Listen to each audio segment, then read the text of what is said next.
Oh, hey, y'all. Had to make sure the girls are where they were supposed to be. Okay, 2 minutes of tea. Welcome back. Something I want to talk about in this episode, vulnerability.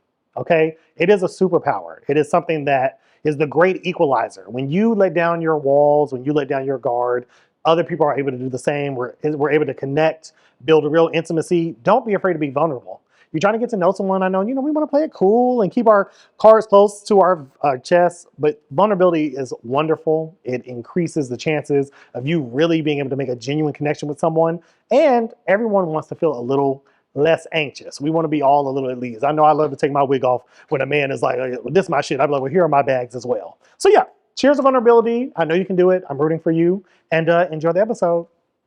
It's tea time with Uncle Twirl. Let me go grab my coat. Hello, everyone, and welcome back to Tea Time with Uncle Twirl, where what's in your mug is your business. I'm your host, Uncle Twirl, and guys, we have a very, very special guest sipping and spilling with us today. Advocate, counselor, the master of matchmaking, host of Shoot Your Shot Wednesdays. The gay dating coach is here, y'all. Lamont! Oh my goodness. I felt like this is like a Game of Thrones entrance. A breaker of chains. Y'all better give it up, okay? Cheers, my brother. How are you? I am doing awesome. Let me tell you, you look good. Oh, okay, you look blessed. I gave you some color today. Here you go. I'm into it. Y'all know my signature black, typical Capricorn. I'm trying though. I'm gonna work on my colors. It's got enough on the hair. See? That's your pop. You see it. Okay. So before we get into spilling the tea, I figure we can play a few games, loosen it up. Okay. You know what I'm saying? Okay, so the first game you guys are familiar with is called Sip or Spill. I'm going to give you two options. You're going to pick which option you're gravitating towards. If you don't want to pick though, because we believe in consent, you can take a sip. What, is there liquor in here, or is this? I mean, what's in your mug is your business. Okay, there's no liquor in here. You know, okay. Unless you want some. But there's none in here currently. Okay. It's just tea. Okay, tea is fine. It's fine. It's fine. Okay. Okay, so let's get into it. Hinge or Facebook dating?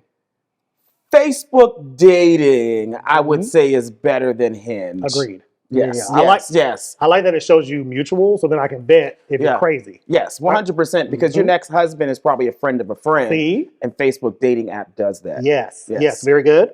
Lemon pepper, wet or dry? Actually, wet. I always like a little wet. A little wet. Okay. But you need napkins, though. Everything's better wet, y'all. Billy Porter or Todrick Hall? Billy Porter. So I met Billy Porter in Mexico, and we got to dance, and apparently I don't know how to dance, and because we both were trying to lead the salsa, so Billy Porter. Yes, period. Yes. Like an icon. Yes. Love is on the way. That's my jam. Noah's Ark or Pose? Noah's Ark, because I'm in my 40s, and I remember way back when it came on, I didn't have cable, so I had to drive to Jersey to one of my friend's house every week to watch it. Period. And it was a whole event for us. How do you feel about it coming back? Oh, please. Yeah, absolutely. I'm so excited. Please. I can't wait. Yes. And that was, I think it's going to be on Paramount, if I'm pretty sure. It was on Logo years ago. Yes. Yeah. So hopefully, give them the budget, Paramount. I know you have it. That's the point. Budget. Okay. Yes. Sex on the first date or make them wait? Sex on the first date. Me and my husband, we had sex on the first date. Period. We had to test it and they're out. still together, okay? So for those 10 years later, we still having sex with each other. Okay. For those of you not wanting to give it up, you better listen. Okay. Atlanta or Philadelphia? Ooh. I used to live in Philly. I graduated from Temple, but the people up there are mean as hell. Like, I'd rather fight a man than a woman in Philly because the women are hard and strong. People in Atlanta, they're nice and friendly, and nobody's from here, so people like to connect. So Atlanta, because people are nice, and there's no snow down here. Facts. Yes. Facts. Yeah. My best friend used to live in Philly, and everything he's saying is true. I just feel like I had to fight every day. I was like, ma'am, I just said hi. Right. I don't want to rob you. And I'm like from Atlanta, from the South, so I go up there, you make eye contact with someone, hello, good morning, you open the door for people, they'd be like, what are you doing? What do you want, son? He said, stop that. I said, got it, heard. Yeah. Okay. Pizza or Thai? Pizza all day. I can eat an entire pizza by myself, like all of it. What's your favorite pizza? Meat Lovers. From where? Papa John's. But there is a DiGiorno pizza that I like from Kroger that it's thin crust. Slaps. That's mine. I'll take that. I'll take that any day. Charmed or X-Men? Charmed all day. Yes. I even have a tattoo of a tripod from Charmed on my shoulder. So period. Yeah. The Power of Three. Power of Three, of course. Did you like the remake?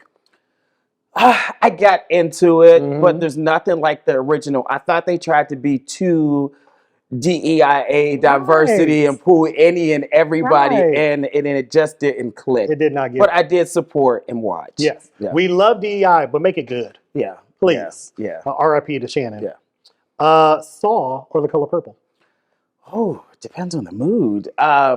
Usually Saw. Like, I love horror movies. Yes. Like, the more like gory and cheesy and low budget, I like those. Yes, like, facts. yeah. That's like yeah. 13 Ghosts, my favorite scary movie. Iconic. Have you seen it? Scary movie? Which one? It's called 13 Ghosts. No. You got to get into it. Raw Digga's in it. It's hilarious. It's a little scary, a little cheesy. Wait, I might have. I might have. If not, I'm gonna watch it. I will. And get let into you it. know. Jasmine Sullivan or Daryl Coley? Oh my goodness! Can you just mix both of them? I mean, they are great. I like Jasmine and Daryl Coley. I would say Daryl Coley, just because he's iconic. I love all his gospel music. Yes. When I was a young gay man, I looked up to him because I'm like seeing myself in church and not just someone who's on the outside. So, you know, Jasmine, I love a good Jasmine, but Daryl Coley, of course. Because Beyond the Veil, it takes me down. Hold on. Look, you better run. You better shout. I felt the spirit moving. It's in the room. Yes. Okay, look, you didn't really sip anything. You. Oh, I'm an open book. You did that. Maybe, you know. I'm impressed. Okay. The next game we're going to play is called Word Association. So I'm basically going to read a word, and you'll just tell me the first word that like pops into your mind. Okay. Matchmaking. Hard work. Period. Hard work. The gays, they want a whole bunch. My bad. One word. My bad. Look, we understand. Okay. First date. Romantic. Chemistry. Connection. Commitment. Ooh, a decision. Yes. It was a woo. You decide that thing every day. Facts. Atlanta. Home. Stereotypes. Bullshit. Period. Communication. Work. Self-love. Needed. LGBTQ. I have no idea what that word means. So you LGBTQ+. Oh, the alphabet soup. Community. Yes. Marriage. Oh my goodness. Love. Once again, you kind of slid through. Oh, wait.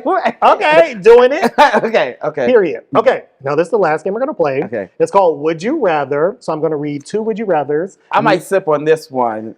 We'll see. Depending on what they are. Let's see. All right. The first Would You Rather have a time machine or a teleporter?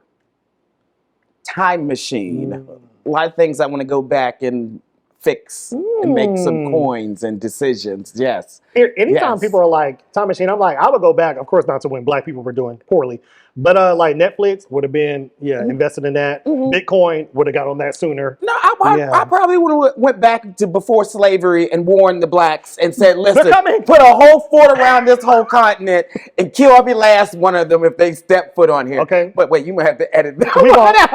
We won't. Y'all know what y'all did. Okay. We all read the books. You know what it is. Right. Okay. Would you rather be able to control animals or be able to see into the future? See into the future. Because, you can make some better decisions. Animals, whatever. Sorry, Peter. Would you rather be famous for something you didn't do or be unknown for something amazing you accomplished? Famous for something I did not do because I can spin it and make it how I want it to do. No, that's real. There's a lot of people who, are famous for stuff they allegedly did, and now they're doing well. As long as I'm authentic and true to who I am. Donald Trump, he says he did a lot of things he hasn't done. And let me tell you, people listen. They're doing the thing. The orange guy. Cheeto dust. Okay. Would you rather know everything about the deepest parts of space or the depths of the ocean? The depths of the ocean. Depths of the ocean. Space, I don't know. I don't know enough about it yet. I just know. I don't know. Let's go to the ocean because there are animals down there. Facts. And Ariel might be down there. And she might be. And girl, where you at? Call me. Okay? Because I too want to. I think that deserves a sip because I'm like, I don't even know, really. But I agree with you because like the oceans are on this planet. We live with, I need to know what's in there. Like space, baby, the aliens haven't come out yet. They don't want nothing to do with us. I don't want to be probed. Maybe. Depends. Depends. Look, take me to your leader. Okay, baby. What does he look like? Maybe. My boo might be on Mars. He might be. He might be. He might be. He's a Martian, honey. Okay. Would you rather be stuck in a romantic comedy with your worst enemy or in a horror movie with your best friend? Horror movie with my best friend because you know what? We are gonna live. We're gonna live, and we're not gonna die first. Okay, Period. We're not. Period. My best friend always puts others ahead of himself, so I also am choosing that because I'm gonna live. And I'm not gonna trip, and I'm not gonna go down that dark hallway, and I'm not searching for somebody in the forest. At all. If you're yelling help, it's too late, baby. Why are we going back? Help me! They Let's go. They already got him. We're gonna say a prayer. Okay. Would you rather have to use shrimp flavored toothpaste or deodorant that smells like cheese? Oh God, neither one. Neither one. No. Both pretty terrible options. If you had picked one, I'd be like, interesting. I know that's a psychology question. I like things fresh. Hello. Would you rather be followed by a band wherever you go or by someone narrating your life? Oh, I want somebody to narrate my life. That would be like they can write a whole book like and make some good money. Right. But I don't need a band follow me. But like if someone were to just narrate it. Who would you want? Whose voice would you want to be the narrator? Oh, the guy from the Reading Rainbow. What is his name? It's LeVar Burton. LeVar Burton, yes. Yes, give me him. Butterfly in the sky, baby. Yes. Yes. Okay, last one. Would you rather spend a week in the woods without a tent or a night in a real haunted house? Ooh. I can do a week in the woods without a tent. Okay, naked and afraid. I can, as long as it's warm, okay? Okay. Do I get what's the thing, a blanket at least? It doesn't say. Okay. Look, all you don't have is shelter. There's no, you are outside for a week. Here we go, Fred. Here we go. Maybe haunted house me. Okay, haunted house. Because baby, you're going to let me go. I promise you that. No, I might kill somebody in a haunted house. They like to jump out and try to like. Yeah, and that's on them. All right, that's why they made therapists, honey. Go talk to somebody about what you did. I don't want to go to jail. Look, very good. Once again, you breeze through those games. Okay. Yes. All right, guys. Now it's time to spill the tea. All right. So I'm going to talk about origin stories because I'm always fascinated by people's backgrounds. Okay. So can you tell me where you were born and raised and your favorite childhood memory? Yeah. So I'm originally from Pittsburgh, Pennsylvania. Okay, I don't know if you can hear the Midwestern little accent, but I've been in Atlanta for way too many long. So maybe it's a little mix of like the Pittsburgh and country all mixed together. Right. Yeah. So I've been in Atlanta since 2006. Lived in Philly for about 6 years. Okay. So those are the only places I've lived. Favorite childhood memory? Is there something favorite? I don't know if it's a favorite one, but my brothers are going to kill me for this one.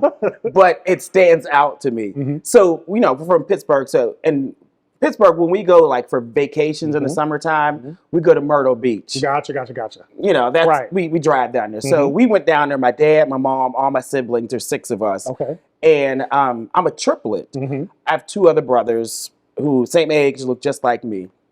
At the time, we were like 13 or 12, and they don't know how to swim. To this day, they still can't swim. But we were, and we're not judging because I can't either. I'm judging at this age. Like, I'll teach you, friend. I'll teach you. But we were swimming out in the ocean, and I was like, I'm tired. I'm going back in. They're like, no, I'm staying out here, whatever. I said, okay, you can't swim, but you got a raft out there. So 10 minutes later, what's happening? The lifeguards are dragging them in to the beach. Oh my God. Right, because they couldn't swim. But that's not the end of the story, right? So, it said, okay, y'all okay, okay? Right. My dad goes, okay, let's go shopping. Lonnie and Lamont, my brothers, are like, oh, we're tired. We need a break. We almost died. He said, suck it up. You're good. He said, you're good. It didn't kill you. We're going shopping. What did they do? We all went shopping. Period. They sucked it up. And you know what? That's called survival. You got to adapt. Yeah. Look, we're glad they made it, baby. It was giving very much Baywatch. It was Baywatch. Okay. Okay. Growing up, were there early signs that you had a passion for helping others, or was this something you discovered along your journey? Oh, absolutely. So in my family, you are either a preacher or a crackhead.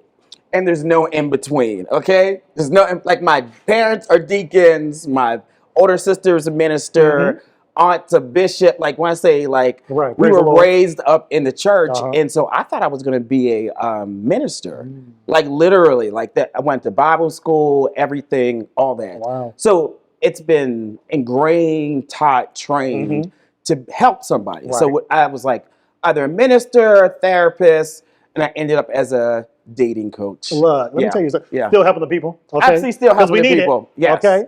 So you mentioned you were a therapist. I know you have an undergraduate degree in psychology and a master's degree in community counseling. How did those academic experiences help you as a matchmaker? Oh my goodness. So I have been a therapist since probably 2004. And I really get connected just with working with gay men, like LGBTQ plus couples, singles. And when the more and more counseling sessions that I did with couples, I'm like, these people should have never, ever gotten together. Like, you don't even know who the person is sitting in front of you, or you don't know how to date, or you don't know how to communicate. Right. There were so many things that I witnessed, particularly for two gay men, that had they had a coach, had they had role models, had they did some type of work before they got into that relationship, they probably wouldn't be in that current relationship that is not thriving. So I went back to school and got a matchmaking certificate from the Matchmaking Institute to learn how to do dating coaching, but had to augment things for two gay men because gay relationships are very different, very different than heterosexual relationships. There are some similarities, but how we love, the dynamics of our relationships are different. So I said, let me go back and just work with single men and teach them the skills, how to show up to be their most authentic selves. Because that's the hardest part. Right. Like we still, as gay men, still have this facade, or we're taught that we have to always wear a mask and be this extra caricature.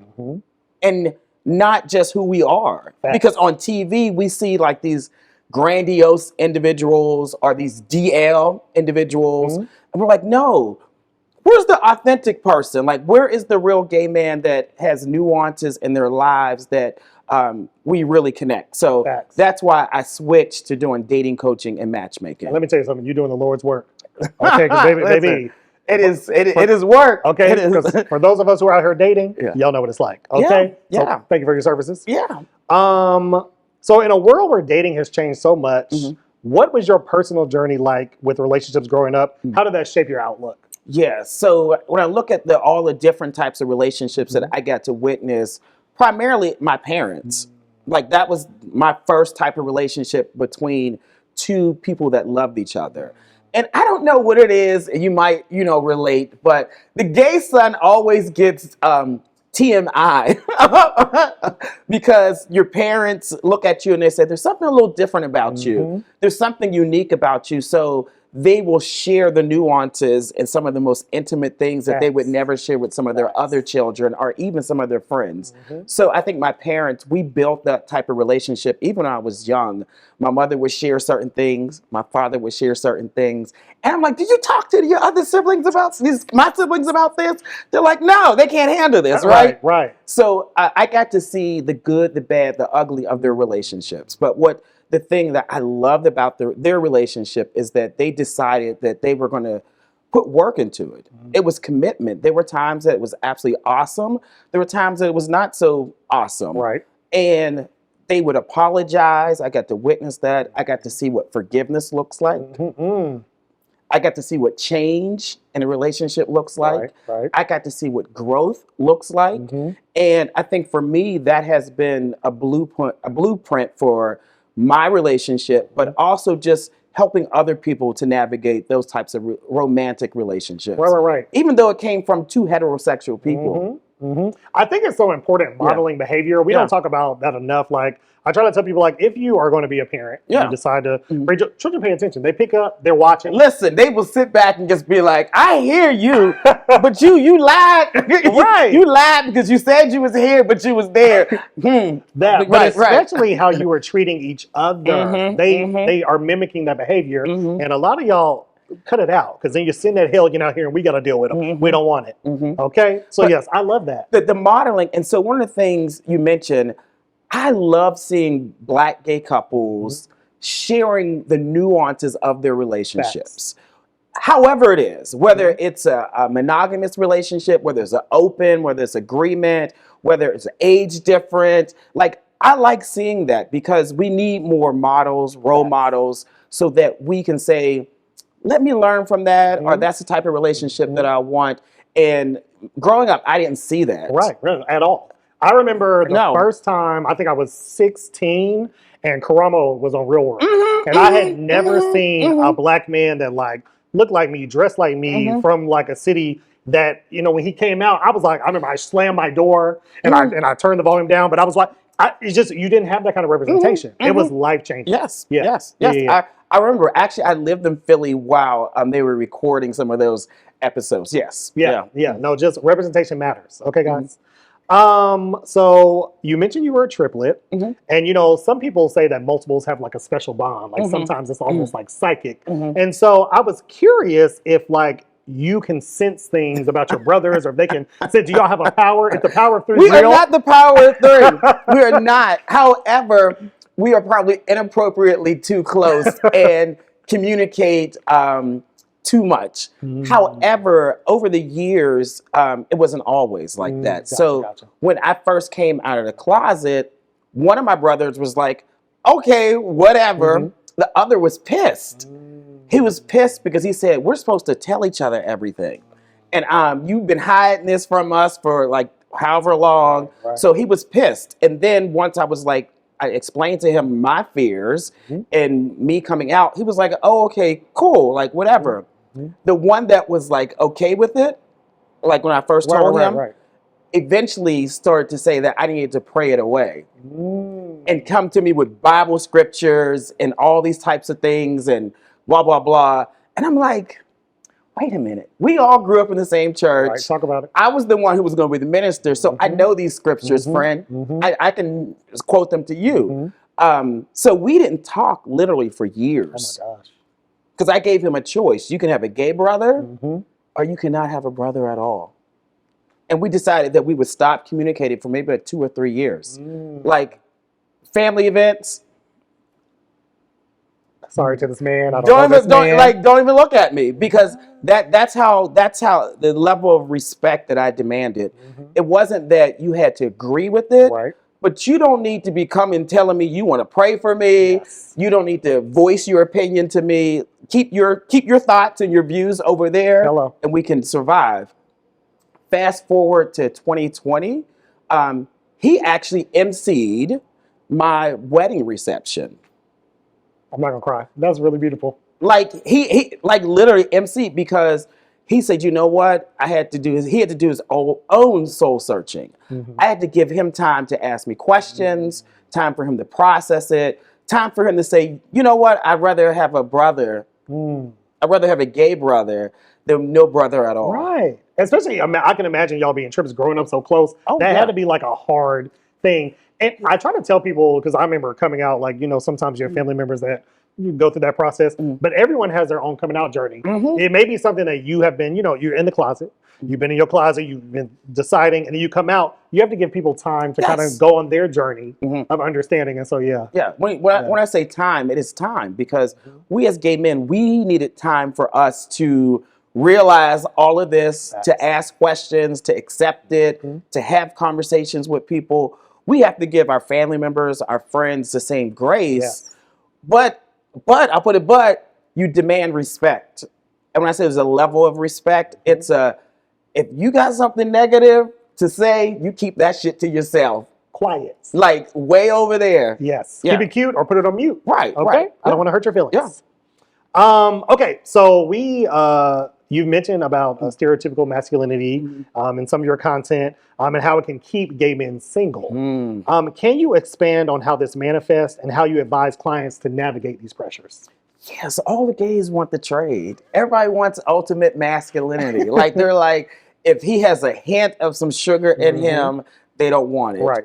And that keeps people single. It keeps them from making true connections. And That is because we as gay men, we have been taught that if you're anything like a woman, you are less than a man. Yep. Like if you look at our society, how we treat women, Talk about which is horrible. Like we treat women like they're objects, that they're only good for their uteruses. But like, so if a gay man who puts himself in a position who's more of like the bottom, like that's the worst. Like I know someone was like, okay, I'm fine with you being gay, but you're not the bottom, right? Are you the bottom? Are you not the bottom? Right. Well, no, I like dick. I like dick, and you know, dick is good, and it takes a real man to be able to take dick. Okay, and that's some real talk. Right. So I think if we as gay men really question why we think these things, why do you get unattracted to a person once you see he has some type of feminine qualities? Ask yourself that. Oh, because my parents taught me that. Oh, because if I take him around my coworkers, they're going to judge him. Right. Like literally, you have to unpack that shit and then say, okay, do I want to subscribe to this? Is this going to help benefit me in life by saying, hey, I don't want to date someone who's more femme? Guys come to me as a matchmaker and they'll say, Sue, I want him to be masculine.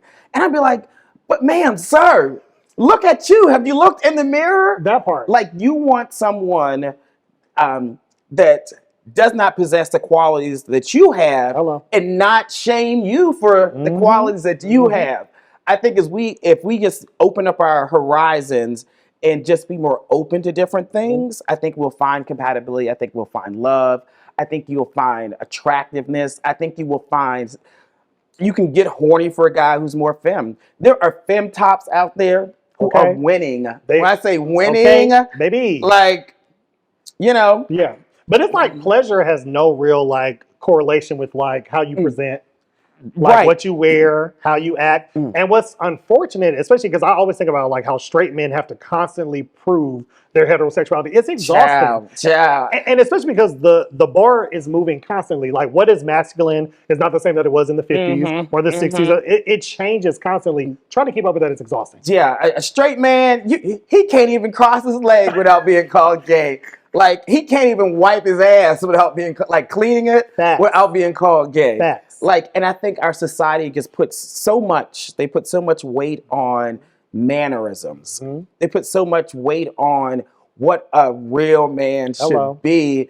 And it's like, no, actually women can be masculine, men can be feminine. We can look at each other and embrace certain qualities because there are guys, as you know, straight people, they want like a woman who, you know, is feminine, right? Right. But she makes six figures and she uses that masculine energy to make those six figures. So you want her to then come home and turn that off?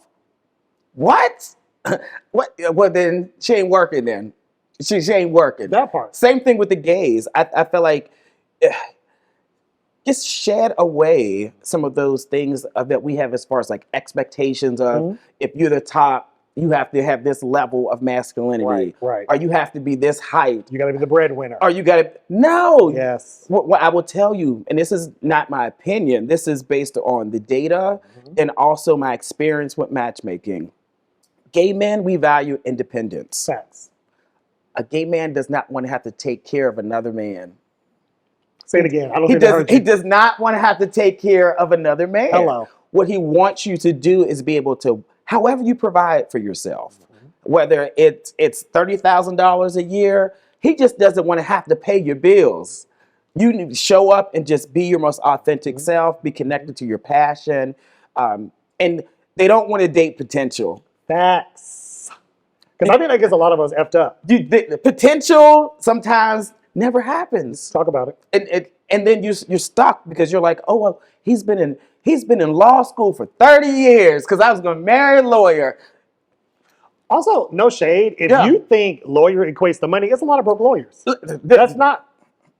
I mean, just what are you talking about? There are a lot of rich people with no degrees who own their own businesses, who do very well. So it's really not about, for gay men, about what the career is. This is outside of people who want this power couple. Right. It's not about what the actual career is. It is, are you independent? Are you connected to your passion? Because if you're not connected to your passion, you show up in a relationship very differently. Facts. You are resentful. When your partner achieves something, you're like, because you can't achieve. Men like to achieve. So if you're not connected to your passion, wait to date. Like, figure things out and then try to get into a relationship. And don't be on them apps saying that you ready and you know you're not happy. Because if let me hold on. Sorry, I almost went to a place. Let me come back. Let me come back. Some people should stay single until they're in a place, and you don't have to be perfect, right? But they should be in a place where they find joy in their own company. They have been connected to their group of friends, like a tribe. Like when I say you find happiness and not that shady, catty, let me read my girlfriends. No, like you support your friends. Right. You ask your friends, how are you doing? We hang out more outside of the gay bar and the club than we do there. Like you spend time supporting each other. That's desirable because if you can make strong friendships, you can make a strong relationship and a commitment to someone that you say you want to be married to. That part. I was just telling one of my friends, I was like, I'm not dating no more men who don't have friends. He's like, what are you talking about? I said, why don't you have no friends? Speak on it. Are you the problem? Speak on it. It's you, bitch. It's like, you. Even if it's one or two friends. You can't sustain a long-term friendship with anybody, but you want to be in a relationship with me. Girl, goodbye. Red flag. Red, like, flaming red flag. Yes. No. Yes. So I know you mentioned earlier about like how your family was like raised in the church and how a lot of them are pastors and whatnot. And I know you spoke at the Black Church Symposium about LGBT issues. What was the response like, and how do you believe religious institutions can better support queer communities? Yeah, so one of the things I'm very big proponent of is it is okay to question God. Like, it's okay to question, why did these people write this? It is okay to question the Bible. It's okay to question the Quran. Whatever your spiritual belief is, you have to look at the time and place and who actually wrote this stuff. Like, what were the cultural norms? What was the technology like back then? Like, what were the expectations? What were the authors of those texts? What were they trying to portray? Right. Were they trying to persuade someone into doing something? Were some of those religious, abominations only reserved for a certain small group of people? Right. Y'all don't ask those questions. Y'all just take those holy texts literally. And that is the problem. And so I push people to question everything. I've had some tough conversations with my higher power, with God, and saying, really? You gonna do this? You gonna make me gay and then put me in this family and in this world and have me exist? And his answer is, no, I want you to be gay. It's not a sin. It's not something to be tolerated. It's something that should be celebrated. But people are afraid to challenge and ask tough questions. So I feel like our spiritual communities, whether they're traditional or even if they're affirming LGBTQ places, let's push the envelope so that everybody is welcome, that people don't feel shame, because a lot of churches, I know y'all cuss me out, y'all make good money on shaming people, shaming them to tithe, shaming them to volunteer, shaming them to showing up and support. And who wants to love a God where the relationship is based on shame? Talk about it. Talk about it. Not me. Okay. That sounds like a slave mentality to me. And that's why a lot of the churches are barren now. And it's funny, to your point, I was literally talking about this earlier with my barber. I was like, show me something that Jesus wrote down in the Bible. Show me where he wrote it. Show me where God gave you a pen and was like, no, a lot of it is like men's interpretation. We know a lot of it's been changed and reconstructed, and there's so many versions. Baby, look. Even if he did say it, that is your interpretation of what you heard. Guess what? I have my own relationship. I get to ask questions. I get my own answers. Hello. The world was different back then. Like totally different. So again, it's a lot of institutions are built on shame and guilt. And that is, from a therapeutic perspective, it's not healthy. No, it's not. That's like a toxic relationship. That's like abusive relationship. Okay. No, that's my ex. Okay. All right. Moving on. Yeah. So you built a life in Atlanta with your husbands and nephews. Can you share what it's like balancing your career in the public eye with your personal life? So being a parent, because my husband and we were together for maybe like 4 or 5 years, and then his sister passed away. Like no notice, like she wasn't sick, like she passed away, and she had 2 young boys, one in elementary school and one just starting middle school. So we became parents like instantly. Like we had a little cute 1-bedroom and bucket, little condo, little pool, all that, like, the gay dream. Right. 2 little dogs. And then all of a sudden, like, we had to hurry and buy a house, find schools for them to go in. And it was challenging for our relationship. It tested our relationship because we became instant parents and we had 2 different parenting styles. And Art, we talk about this. Initially, he just wanted to be the primary parent. And I'm like, well, I'm not the roommate here. Like, I'm not the, no, we're co-parenting. So we had to navigate that. We went through counseling to really help some of that. And when you talk about like being in the public eye, we didn't make things public where we had issues until we resolved those. Gotcha. When I say resolve those, that we learned through about it, and then we grew. Too often people put their mess, their challenges on social media or make it public before they actually learn from it. And that's why you see couples posting little passive aggressive comments, and it's like, no, work that shit out. Take that energy into resolving the problem before trying to make that public. Yeah, and that's good advice. But this is what I'm going to say. If you one of those couples and you are my man, that's all that y'all. That's your content. When y'all break up, I want to know why. Don't have me all in your business rooting for you, and then the shit just over, and I'm like, y'all was just engaged. Now what happened? Because we deserve a recap. I too want closure. Now we're uncoupled. Like, what happened? I need to know. Okay, I've been there. I donated to the Amazon shop. I'm mad about it. Well, I think to that point though, because we say it in jest. However, people can learn from that. Like, when a relationship ends, it does not mean you're a failure. Let's talk about it. And I think people feel like, oh, if this relationship ends, even for me, if my husband and I was knock on wood, if we got divorced, I would be public about it at some point about what the challenges were, right? Because I feel like too often people have these weird lying relationships publicly, and that people can't grow from it. Yep. Y'all better share. A little bit, within reason. You've done a lot of advocacy work, including the AIDS Walk Atlanta. What drives your passion for giving back, and how has it impacted you on a deeper level?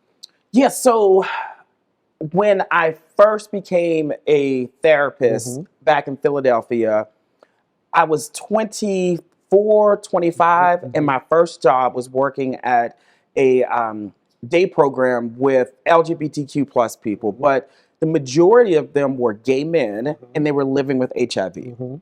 And they were living with HIV for like 10, 15, 20 years. So they like were older, and they seen their friends pass away. They went through all these different types of medications. Like today, you can just take 1 pill or a shot, and you're great, and it's affordable, and you have access to it. But I would hear the horror stories. I would see the changes in their bodies because of the medications had these different side effects where people had like humped backs, extended stomachs. But they showed me one of the things that I learned from them was their ability to be resilient. They were, and for me as a gay man, I was coming out and learning more about who I was. And I would just sit back, because I'm supposed to be the therapist teaching them, but I would literally just sit back and treat them as elders and just hear the history, learn about the different things that they experienced. And that really got me connected to working in the HIV prevention world. And being a gay man growing up, coming out in Philadelphia, coming to Atlanta, living my best life, there is nothing that people living with HIV that they have done that I have not done. Hello. There's a lot of stigma and shame and judgment that, oh, well, you were promiscuous, so you deserve to get HIV. And I'm like, girl, what did you do? Hello. Wait a minute. Can you talk about the stuff that you did? Talk about it. So for me, there is no judgment for someone living with HIV. But again, there's nothing they did that I didn't do. It's not by the grace of God that I'm still negative. So I put my whole heart into working with people living with HIV. I'm on a board of a nonprofit called Thrive SSS, and it works with Black gay men living with HIV to make sure they reducing stigma, getting housing, employment, medical care, and one of my passions is making sure that qualified Black gay men do this work. Facts. Who want to do this work. And I feel like Black gay men living with HIV, they deserve people to treat them with humanity, to treat them with excellence. And it's okay for them to look like us, because we get pissed when we go places and people who don't look like us treat us bad. Hello. But when it happens from someone who looks like you, you give them a pass. And I'm like, no. No, it's unacceptable. No. So I've trained, if you look at a lot of people that work in public health, I've trained them. You name one person, they're like, oh yeah, Lamont, I was in his workshop, right? Because I feel like there's so much that I can give to the next generation. Apparently, I'm an uncle now. Yep. I'm an uncle. It's an honor. I'm not in my 20s anymore. It's okay. Look, all that means is you made it. Yeah, okay, and a lot of people did it. Yes. Amen. Yes. Yeah, and you said something that I just think is so important. Like, I think a lot of us do not have relationships with older Black gay men. We don't understand the history. We don't really get it. And I feel like you can see it in a lot of this generation. Like, there's no real... I remember, like, being 18, I'm from here. I remember when Atlanta was a real gay mecca. Like, a real one, like... I mean, like the clubs and stuff, but a real community where people were really kind and you could go out and really like connect and meet people. And a lot of that is disappearing. It's just not like what it used to be. And I think it's because a lot of people do not know or have a connection with like a mentor or someone that like has lived a life when it was a lot harder. Yes. So I think with the evolvement, progression of more people accepting our community, there has been a less of a need to actually build community outside of bars and clubs. So people are like, oh, I don't need to go to a support group, or I don't need to go to that potluck. And I'm like, well, no, friend, you do, because there's mentorship that you can get from that older person who has been around, who knows the history, who knows the culture, who knows that being a gay man is more than going to the bar and the club. Talk about it. Right? Period. Right? So I think the responsibility is on both parts, for the older folks to give back, but for the younger ones to seek out mentorship. Yes, facts. Yeah. Look, you're dropping so many gems. I love it. Okay. Can you share a particular story of a client or couple that stands out to you where you felt like you made a significant impact on their love life? One of my couples who just got married this year, so strange, because you would have never paired them. But I was like, when I did my interviews, I was like, no, you all are checking each other's boxes. The only thing I thought was off was a little bit about like personality. And I felt like you can work through that. So I think they were 3 years it took for them to get married. At one point, one of them would not allow one of them to come into his house. So they would go on dates, they would pick each other up. He would stay over his house sometimes, but he would never, ever, ever let him go past like the threshold of the, right? So I stay with my couples and I said, no, we need to talk. Like, what is that about? Like, and some of it had to be about his shame, his embarrassment, about like what his level of his ability to provide. So he was like, oh, I think, the quality of my house is clean, it's nice, but it's not miraculous like the other person's. Gotcha. I said, no, you have to show him that. Like, because it's hard to build trust. Like, someone wants to see what the house looks like, right? Facts. And the other one, who had like the nicer house, he would not introduce him to different friends and colleagues. Interesting. So they would go to events and he would be standing right there like all the way, right? But there was no introduction. Hey, this is my friend. This is not my friend. This is someone who I'm dating, my boyfriend. So we had to unpack that as well. And his thing was, I'm not moving forward until he moves forward with allowing me to see the house. I mean, the inside. Right. So there's trust issues, and both of them had to push through and be more open to, hey, let me show you the vulnerable side of me. Let me show you inside the house, which is, okay, well, let me take the risk of introducing you to my friends, my colleagues, because he also used to be married to somebody else, and now he has to reintroduce people to another person. And relationships are hard. People are like, oh, it's supposed to just go with the flow. No, relationships don't go with the flow. They are hard work, and they're intentional actions that you have to do. Facts. Yeah. And I think a lot of people don't realize vulnerability is a superpower. Okay. Hey, Renee Brown. Hey, girl. Yes. It really is. It allows the other person to also, yes. Thank God. Like, oh, you told me that? Oh, let me tell you this too. Right. Oh, you showed me that? Right. It's trust. Right, right. It's real intimacy. Yeah, it is. Yeah. I love that. Okay. So famously, you host your Shoot Your Shot Wednesday. Yes. I'd be tuning in, me and my friends, we'd be on the group text. I'd be like, did you see? Are you watching? Are you on? And it's been a fun way to bring people together. Is there a memorable episode that still sticks with you for how it unfolded? A memorable, so I've been doing it for almost 3 years. And I don't know the people who come on there. Like, people are like, Lamont, did you screen these people before they come on? I'm like, and some people want me to do that. They want me to like screen people and then have them come on. I'm like, no, I turn the camera on. Whoever clicks that request button comes on. It is what it is. Right. So I would probably say there are probably 2 things that stand out. One, which is a very touching one. There was a guy who came on and he was legally blind. Like, and he was looking for love and he started to sing because he was like, he likes to sing. So he was like, oh, I'm gonna sing this song. He sang this song. I started boohoo crying on the show because I was just touched by his ability to put himself out there. It takes a lot of courage to, as a gay man, because you know how critical we can be, but to put yourself out there. But I saw his heart, but his desire actually to find love. And past that, I saw the challenges that I know he goes through. And he still pushed through and said, I know a lot of these people are going to reject me because I'm blind. But I'm still going to push through and put myself out there. And I'm like, if that's not like fucking amazing, I don't know what is. Facts. Like, yes. One of my more memorable episodes, you were doing one, and I don't know, sorry to this man, I don't know your name, but he was on there, this black man, and you were asking him like, oh, so what kind of guys do you like? And he was like, oh, you know, white, you know, Latino, white presenting, you know, people like me, or like, you know, to that extent. And you were like, well, what's your ethnicity? And he was like, oh, I'm Native American and white. And you were like, just Native American white? And I was kind of, because clearly you're a black man. Yeah. It's clear. Clearly you are darker than me. I mean, it's apparent. And I was like, I was like, you the darkest Native American. I want to say darkest I ever seen. But I said clearly he's from the Blackfoot tribe. Clearly.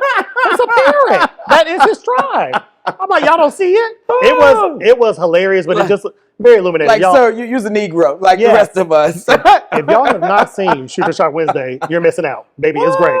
Okay. Yes. So let's get into some fun questions. Your interest in skincare has been well documented. I mean, you're glowing. It's getting what it's supposed to give. Thank you. What's your go-to product? So believe it or not, like I don't have like a special product. I love just making sure I wash my face pretty often, drink a lot of water. Believe it or not, cocoa butter works very well. It's very natural. Period. He said keep it simple, honey. Yeah. If you weren't a matchmaker or dating coach, what other career path do you think you'd be pursuing outside of being a preacher? Because we talked about that. Right. So I would probably be a full-time therapist. Also, I still work in public health. And I work with health departments, national organizations around achieving health equity as it relates to HIV. Which is super important. Yes. There's too many disparities. Like, especially in our communities. I'm one of those guys who I can do 5 jobs and still be efficient and excel at those. Period. Yeah. Look, honey, he's a jack of all trades. Yes. You get to host a dream dinner party, with 3 guests, dead or alive. Who are they and why would you want them at the table? 3 guests. Yes. Dead or alive. Mhm. It definitely have to be my great grandmother, Alva Buckner. I would want to come back and have, dinner with her because there have been some conversations that I did not really get to have. It is so funny. When I was a college student, she would call me like on the weekends, and I would literally, this is way back, okay? Right. So I'd be on the bus, like going, like the public bus, Right. going to like a party at a college or something. And she would call me. She's like, "Oh, I know you're going out, blah, blah, blah. Make sure you wear Mr. Goodyear." And I'm like, "What are you talking about, girl?" But she was like, "Put a condom on." I'm like, "Is that what y'all call him, Mr. Goodyear?" Okay. Cause like the tire, rubber. A rubber. Mm-hmm. I was just like, and this is my great grandmother. Okay, that was a very demure way of yes. Right. And that's her style. So I would want to continue some more of those conversations. Who else would I want to Barack Obama. I think it's because he is so significant and life-changing in our world, but he is so down to earth. So I definitely want to have a conversation with him. And then is there somebody else that I want to have a conversation with? Oprah. I want Mother Oprah. I definitely have to have a conversation with her. I think she has changed the world. Facts. And there's things I'm like, no, girl, I want to sit down and ask you, do this. And can you put me on the show? Okay, like, can you put me on the show? How do you feel about Dr. Phil now? What? Baby. I have felt the same way about Dr. Phil since day one. Okay. He is an opportunist. Facts. And he does not realize his white privilege. He does not realize it. He'd rather ignore that. However, he was a DEI hire. Talk about it. Like he was the first, like the original, TV show DEI hire because talk shows really weren't having therapists come on when he came back on. Oprah, a black woman, invited a white man to come on her show to talk about like psychological concerns, issues, and she wanted to diversify the people that she brought on. And now he's talking about he doesn't believe in DEI. I don't believe in DEI. You shouldn't trust celebrities. Well, then don't vote for Donald Trump. And that's on that. It's the hypocrisy for me. Okay. Hang it up. Okay. Final question I ask everybody. Okay. Give me a question to ask the next person I interview. A question for the next person you would interview. Talk about one of their greatest challenges. And what advice they would give to themselves going back to the beginning. Oh, I love that. Very good. Yeah. All right, y'all know he's very busy. Okay, he has to go. No, I hear you. He has to go. No more questions.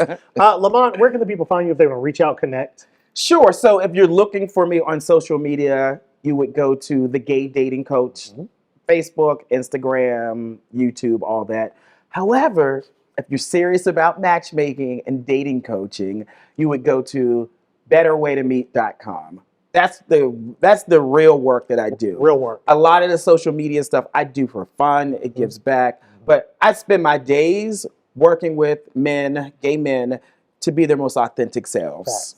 Facts. And thank you so much for the work. We honor what you do. It's so essential. Thank you. Okay, give him his flowers. Okay, because baby, help us. Okay. As you all know, you can find me on all social media platforms at Uncle Twirl. That's Twirl with an E. Don't forget to like, comment, and subscribe. Ladies and gentlemen, Lamont White, thank you so much for being here. And like I always tell y'all, remember, feel free to spill the tea, but don't be messy. Bye.